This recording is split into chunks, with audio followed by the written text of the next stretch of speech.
What is up folks, Stephen here from Moving to Canada, and today in Canadian immigration news we are bringing you a big update with the Parent and Grandparent Program. Also feel free to use the nifty little chapters tool to jump to the part of the video that has what you need. First up, it's time to break out the cleaning supplies because parents and grandparents are coming to town.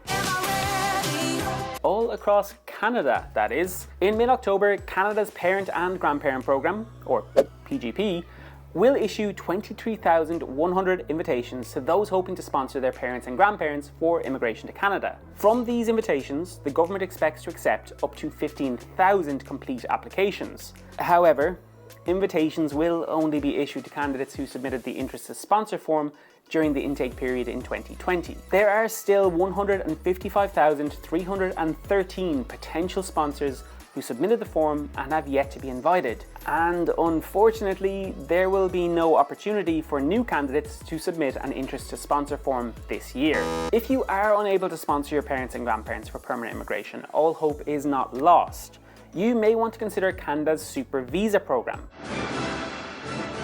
The Super Visa allows parents and grandparents of Canadian citizens and permanent residents to visit Canada for extended periods of time. Now, if you are invited to apply, the IRCC will email you using the email address on your 2020 interest to sponsor form. So if your email address has changed and you no longer go by coolkids2020@hotmail.com, then we'll leave a link below this video to help you update your email address. Invited sponsors will have until 11:59 p.m. Eastern Time on December 24th, 2022 to submit their complete PGP sponsorship and permanent residence applications to IRCC. And then earlier this year, Canada's Parliament agreed to a motion that required the Minister of Immigration, Ministers Fraser, to create a plan for a new immigration pathway that would help temporary workers and international students who are already in Canada to more easily become permanent residents. On September 20th, Minister Fraser tabled his new plan. The takeaway? There will be no new immigration program for workers and students in Canada. What? Instead of creating a new immigration program, Minister Fraser's plan proposes expanding or adjusting the existing pathways in order to help temporary workers and international students who want to stay in Canada permanently. Now, the plan outlines 5 key pillars in the strategy for expanding transitions to permanent residence, which we'll link to below this video if you want to go down that rabbit hole.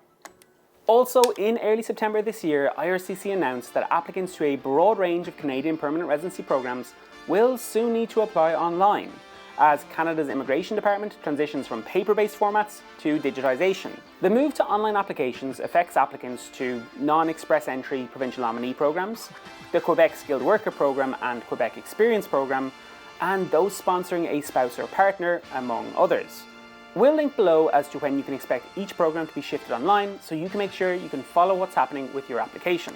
Finally, the October 12th express entry draw for all programs has just happened, and the CRS cutoff score threshold is teetering on the edge at 500 points. We do expect the score to drop below the 500 mark by Wednesday the 26th of October draw, but if you want to know more about that, you can check out our video by clicking on the pop-up just here. That's it from me folks, thank you so much for stopping by and getting your Canadian immigration news. Let me know what you think about these updates in the comments down below. Also, make sure you like this video and subscribe to the channel, as your support helps us to keep making these videos. Until next time.